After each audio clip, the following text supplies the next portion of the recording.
Hello everybody, welcome back to the Great White Sharpedo Pokemon channel. This is a new series we are debuting. It is a Monotype challenge run. Can we beat Pokemon Emerald with a team of only Bug-type Pokemon?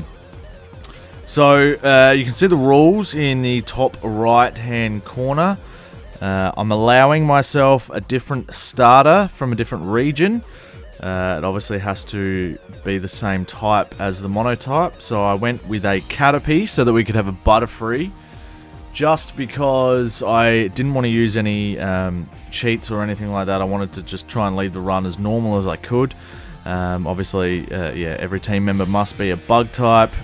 You can only have one of that Pokemon per species. I'm only allowing myself to catch the first one I find of each species. The battle style must be on set, and I'm not allowing myself items in battle. Held items is okay. So we start with Caterpie, evolve to Metapod pretty quickly to try and take on Torchic, and we tackle our way through to victory. And after we collect our Pokeballs from May, we catch our first Wurmple. And we train up Wurmple as quick as we can to evolve it into either a Cascoon or a Silcoon.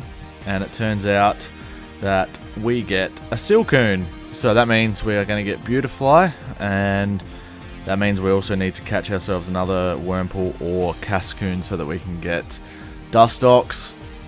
And then we have 3 more slots to fill throughout the rest of the game. Can only get one fossil Pokemon that has part bug type, and that is Aranith, and that will be a Pokemon that we get. We evolve Silcoon into Beautifly, and we evolve Metapod into Butterfree. So we've got 2 fully evolved bug type Pokemon pretty quickly early on, and then we catch ourselves a Cascoon. And we train that up really quickly as well. And we catch ourselves an Incada along the way. Get ourselves Dustox with Confusion. Now we are cooking with gas. We have 4 bug-type Pokemon. 3 of them fully evolved. And Beautifly has Absorb, which is 4 times super effective against Geodude. And we basically smash the first gym, which is pretty nice considering the fact that we have 4 bug types. It's still challenging because being 4 times weak to rock-type moves, especially later in the game, proves to be a bit of a struggle. But the handy thing is we have status conditions that we can use in our favour going forward. So things like Sleep Powder, things like Toxic, Poison Powder, Stun Spore actually do really assist us throughout the game, as you'll see. We get pretty lucky there with Nosepass missing a couple of Rock Tombs in a row, and Dustox finishes off the job. We do have quite a few lucky circumstances throughout this whole run, as you'll see along the way. So we beat the first gym, and then we take on our rival in our second rival battle, and she has a Lotad, and I go with an Incada because I want to get our Shed Ninja, and I want to get an Incada as well for the pure sort of speed and attack. And the ability to have the Wonder Guard Shed Ninja would be very handy as well. So Butterfree actually loses to Torchic here, but we've still got plenty of Pokemon left over. And again, having the poisoned enemies really helps us out along the way throughout the majority of this run. This run is quite long. It takes a lot longer than a speed run. I'll put it that way, to get a video done. It took a lot of hours and a lot of training, a lot of input. This was the longest I've had to play on a video to try and get lots of bits of footage together, whereas normally in the first gen it's quite easy. I just do all the gyms, all that sort of stuff, and the Elite Four, and that's done. But for this one, I sort of wanted to show a bit more what I went through. So you can see I picked up the soft sand and I picked up the Silver Scarf, and I also get the soft sand after we beat this gym. We also do a fair bit of catching on Abras to try and find a Twisted Spoon, which you'll also see in a second. So it's just stuff like that I wanted to film and document, that I went through to try and improve our chances of beating the Elite Four. It is quite difficult with bug Pokemon. They're quite weak, and they do get bodied a fair bit, especially Rock-type Pokemon. against bugs and ice, as you'll see later on, is quite a challenge as well. Having the part flying type though, obviously against Morty's fighting gym, really works in our favour. There's no real struggle here. We sort of just gust our way through, and we go on to get our second badge, which is handy. And I come to the conclusion that I'm going to try and get either a Volbeat or an Illamuse, I don't know how you say it. But I was sort of searching the two Pokemon and the move sets and what I wanted to do, and I think I was gonna go for Illamuse first, and then sort of change my mind to Volbeat for the more attacking option. Having some better moves really helps us out later on in the game. So as you can see here, I'm training up Nincada against the evil Team Aqua organization. And Nincada is actually quite strong for what it is, but it's also really frustrating because it's hard to level up. So I go and get the XP share so that I can make my life a bit easier. And I do some switching around. And this is where you'll see I probably fight about 50 Abras to get the Twisted Spoon.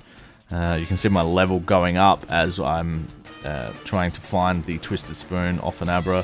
And you'll actually see the one I do get, I didn't actually record the whole thing. So I had, as you can see here, I've stolen the Twisted Spoon, which is handy. So we finally got that to improve one of our Pokemon's chances of improving their Psychic type attacks. At this stage, I think I'm not 100% sure of who I'm going to have it on, and I move it around a little bit throughout the rest of the game. We also evolve Nincada while we are there, and we get ourselves a Shed Ninja, which is handy. So we technically almost have a full team of Bug-type Pokemon plus our Zigzagoon for HMs. And we take on the rival in what is sort of deemed the hardest battle of the game against the rival. It's not really that bad. I've never really found it that much of a struggle. I know people that used to struggle against it lots, but I'm a bit of an over-leveler. I like the grind, and I like to sort of over-level to make the game easier for myself. It's just something I've always done, and I've just made probably some good habits in terms of these sort of challenges because I actually don't mind the grind. Speaking of the grind, we have to do a lot to beat Watson. You'll see here we get absolutely destroyed by his whole team. It's a real struggle having them being able to hit you with Shockwave all the time, and we have no moves for Magneton. It's quite a struggle. Shout out to my Magneton run if you guys haven't seen it. It is up on my YouTube channel. If it's not up by now, it is coming soon. Yeah, Magneton bodies us. So we go and catch a Volbeat and an Illamuse, however you say it. I don't have the footage of the Illamuse because I actually don't end up using it, as like I said before. So we train up Volbeat a little bit more as well, and we try some different tactics with Sleep Powder and some Confusion Luck. Sleep Powder later on in the game actually turns out to be our best friend. We actually get some amazing luck with Sleep Powder. One of the things I was trying to do too was I was trying to train up against the trainers in this area by this gym and trying to get them to rebattle you, but they don't actually rebattle you until you have like 5 or 6 badges. So that's really, really frustrating. So I had to grind on Oddishes in the wild for ages. It felt like ages just to get like a couple of levels.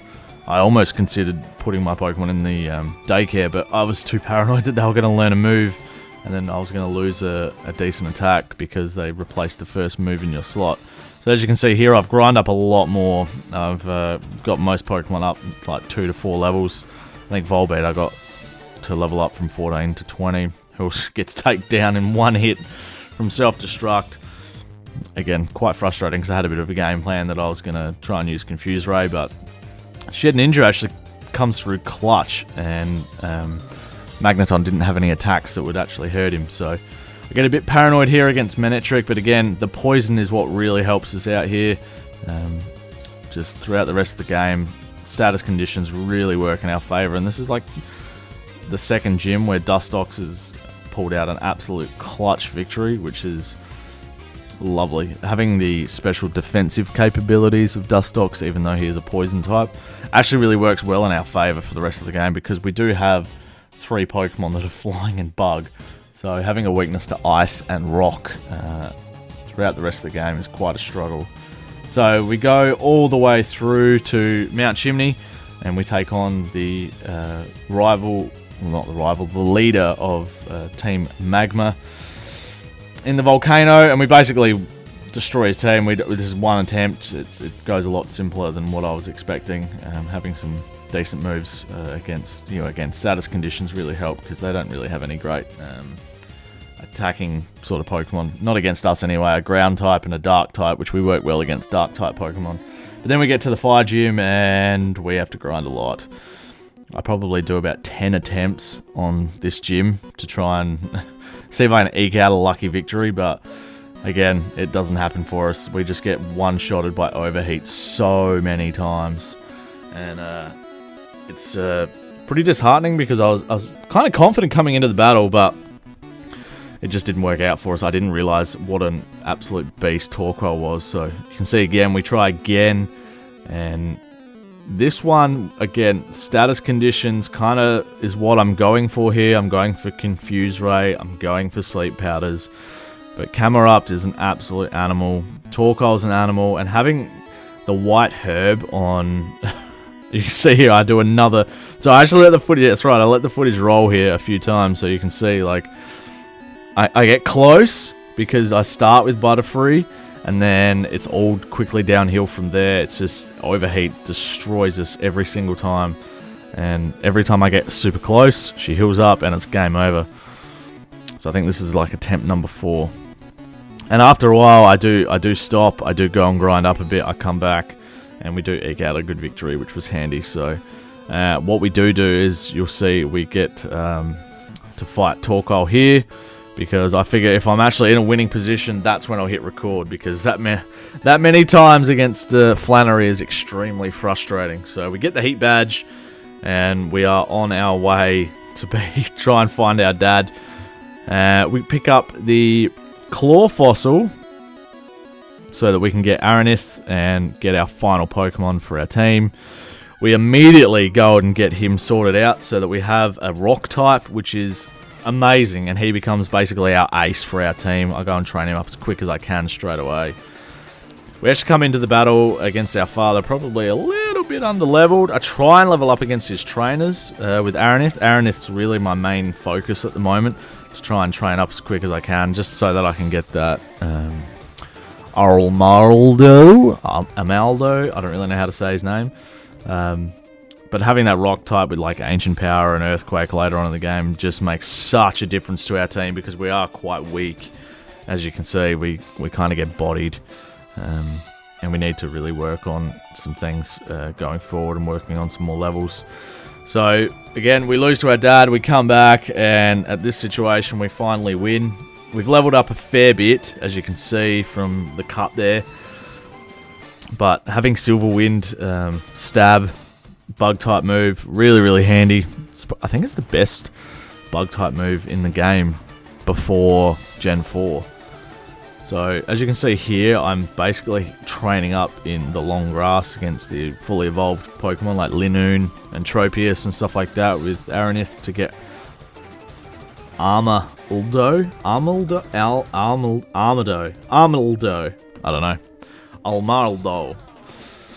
Armaldo. That's what I'm going to go with. I haven't watched the anime, so don't give me crap. Anyway, so now from here going forward, we're severely overleveled, which is really handy, especially going against the flying type gym. It's probably the hardest game to use bug type Pokemon, because there's so many gym weaknesses. You know, we're weak against Roxanne, we're weak against Watson, we're weak against Flannery, we're weak against Winona. Yeah, and we're technically weak against the Psychic Twins as well, because they got 2 Rock-type Pokemon as their aces.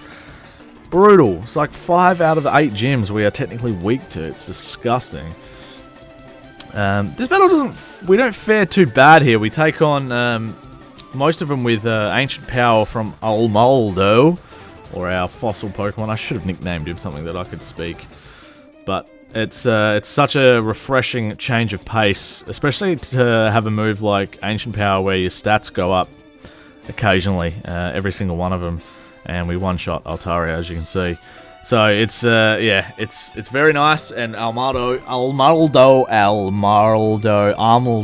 becomes our ace going forward, and It's time to take on the leader of Team Magma yet again, and again, these guys really aren't a challenge, having bug types against mainly darks. The only ones we really got to worry about are Crobat. He can do a fair bit of damage, but again, having that rock type with a rock type stab move is very handy. I do get rid of Metal Claw because it's just not really something that I need to use. There's not really many rock types left for the rest of the game, and the ones that we do have to come up against, like the Psychic Twins, I can just kind of use other moves like Ancient Power and hopefully get that bit of a buff. So we do our final rival battle with May. It's so dumb that she doesn't have a fourth battle where we can see her fully evolved starter Pokemon. I think that's stupid. But anyway, so we do beat her quite convincingly. I was going to go in and buy some TMs like Thunder and Hyper Beam and that sort of stuff, but I really didn't need to use them throughout the rest of the game. So again, this is the one that brick walls us. We come up against the Twins, and it's a real struggle. They basically one-shot most of our Pokemon. Claydol having that Ancient Power attack against 3-4 out of our 6 Pokemon is just brutal. So we go and level up as much as we can against the Walmers, the Tentacles, all that sort of stuff in the areas nearby, and we have a few more attempts at it. Again, I try to go for sleep and status conditions, and it's really quite. I find it really difficult. And having Soul Rock with Flamethrower, Sunny Day, Rock type moves, and then it's just we're so weak, and we don't really have good defenses. Like, you look at the stats of Bug type Pokemon, I think they're like the second weakest type in the game, something like that. I'll have to double check, but it's brutal, and the team just does not hold up at the same levels. If I had 2 water types, or if I had 2 grass types even, the stats just aren't good enough. Not good enough moves either. I've got no real luck going forward with having a bug type team, and you'll see here something hilarious happens. I was going to bring in my 4th bug, but I had my 6th bug, but I wasn't thinking about it when I left Tropius in the team. He was basically my flyer, and what I did, you'll see here, and I actually beat the Twins, but it's kind of illegal, so I have to go back and beat them again, because having Toxic from Dustox actually defeats I think it's Lunatone or Solrock as one of their last Pokemon. And what happens is Lunatone, and we're left with Tropius, and the Toxic actually kills it. So again, I have to do the fight again, which was quite frustrating. I reset it because I didn't want to go forward with the challenge. Having an illegal gym win, which was just... I was like so upset that we couldn't survive one extra turn so that Lunatone would die. But eventually we do beat them, which was so nice. It was almost like a weight off my shoulders, because I knew that I could beat the rest of the game basically from here on out. Maxie's got water type Pokemon, which aren't really a challenge. The final gym's water type, which isn't a massive challenge. The champion in this is water type. If it was Steven, for sure we'd be in a lot more trouble. And we actually don't take on Steven at the challenge at the end of this game, because there's no chance. I tried once and I didn't even get past Skarmory, so there was no point in even sort of filming it. It was a nightmare. But anyway, we waken Rayquaza. He settles out the feud between the red boy and the blue boy, and then we can finally get our way to the 8th gym and get our 8th badge, and finally get our way to the Elite Four. So we get in there straight away, we do the puzzle, and this is how I do the puzzle. I don't know if there's any other way to do it. I'm not quite sure, but we take on Juan, and it's actually, yeah, like I said before, not too bad. We've got Beautifly with Giga Drain, which I was worried a little bit about the attraction to Love Disc, but having a little bit of luck there, we took it down pretty well straight away. And Celio is a bit of a weird one. You'll see later on. In the Elite Four, I put it to sleep a lot of the time with Butterfree, and it wakes up every single time, like, straight away. I don't know if that was just like some unlucky thing that happened every time, but that was extremely frustrating, and I don't know why it did it. And Ninjask as well, actually, the horrible defense of Ninjask but having the good attack and good speed actually works out in our favour as well, a bit later on as well. Being able to grind against the first Elite Four member was just great. It's such a good, refreshing experience because...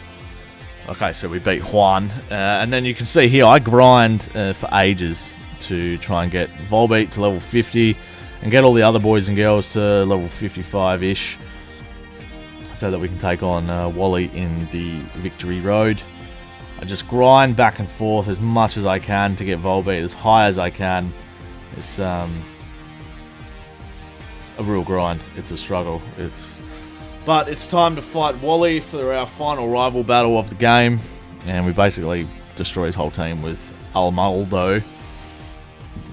And then we get our way through Victory Road, and we grind up a bit more against the Pokemon just in the wild to try and get a few more levels before we hit the Elite Four. I've got about 5 rare candies that I'm going to use on my team to try and have the best chance possible of beating each Elite Four member. I'm really mainly worried about the Dragon type. I think it's Drake, because I know his Pokemon have Rock Slide, and I know that they have Rock Tomb as well. So the Dark type trainer, Sydney, is really not a challenge at all. Again, we're double super or quad super effective against 2 of his Pokemon, and we're super effective against all the others as well. So really not a challenge at all. Absol's probably the only one I was worried about because it's got a high attack stat because our defenses are so bad as little bugs. But as you can see here, we basically have no dramas beating his team as well. And we're quite over leveled. Like realistically, we're 5 to 10 levels higher than all of his Pokemon. So we should really beat him. And then we move on to the Ghost Trainer for the second game in a row. And we beat Crawdon with a Giga Drain from Butterfree. I was going to get Butterfree the Miracle Seed, but I thought it was actually better left on Beautifly, because Beautifly has a higher special attack stat, so I thought if I'm going to be using that against the Ice-type trainer and the Celios and Walreins later on, that might be the best way to go. And Dusclops is extremely, extremely frustrating having the pressure ability so that our PP runs out. PP. It runs out like straight away on things like Ancient Power and Earthquake if they survive and they heal up, and you got to hit them again with the same move. Your PP disappears really quickly, and it's it's really frustrating, especially for training up against them and trying to get through further in the game. But luckily, Emerald gives you so many elixirs and gives you so many ethers throughout the game. I didn't realize I had as many as I did, so as soon as it sort of looked like I was going to lose a battle, I sort of didn't bother trying to waste all them, because I thought I'd save them for the final run against the champion and the Dragon type trainer. So we have a fairly close call here with, I don't know, is it Glacier, the chick's name? I think it is. So we sneak through by the skin of our teeth.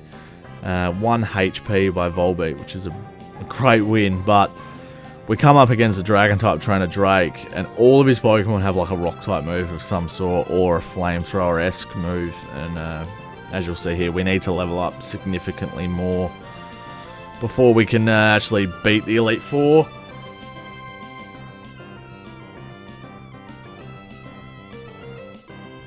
So as you can see, I'm sort of sussing out what I'm going to do here against him. I'm not very confident going in because our Pokemon are the same levels. And I knew I was in trouble. His Shelgon has Rock Tomb. And his Salamence has Rock Slide. So he basically one-shots the rest of my team. So we go and grind up a bit more against the Pokemon in the cave. We come back and I use some more rare candies on our Pokemon. And Almaldo is now level 71. And the rest of our Pokemon are quite strong as well, sort of level 54 to level 58. And Volbeat, I think, was the unsung hero of my team. He held on in that other battle, but just the Signal Beam attack was just really, really nice to have a stab move that was a little bit better than Silverwind. I know I said Silverwind was the best bug-type move, but it's actually Signal Beam, which is handy. So Oh, what drugs am I on? There's also Megahorn. Ignore me. So we do beat Drake. We go to Wallace, the water type champion, and it only takes us one shot because we have 3 Pokemon with Giga Drain and a bunch of moves that are status conditions, and we actually size up pretty well against them. So the only one I was worried about was Milotic, of course, but we actually do quite well against Milotic. The Toxic from Dustox is what wins us the battle, basically, because it uses Recover a lot, but Toxic gets worse and worse every time. And Ninjaska there hangs on by the skin of its teeth as well, which is really impressive. So our boy Volbeat double teams just as much as Ludicolo does. We have a bit of a stalemate, but because we're so our evasion is so high, we can take on Wishcash with a bunch of Confuse Rays, a few more double teams, and then we sort of end it with a big fat Ancient Power from our big boy Almaldo, and we are the champion, and we have beaten the game, basically. We're not going to take on Steven because even if I had a team of level 100s, it would be very, very difficult with the bug type that we have, and he's got a lot of rock moves, so I'm going to leave it there. So thank you so much for watching, everybody. Hopefully you enjoyed. Please like if you did. If you liked this Monotype challenge, if you've got one to suggest for me, please do in the comments below. If you haven't seen my Fire Red solo speedruns, go give them a look too, guys. And we will see you in the next video. Peace!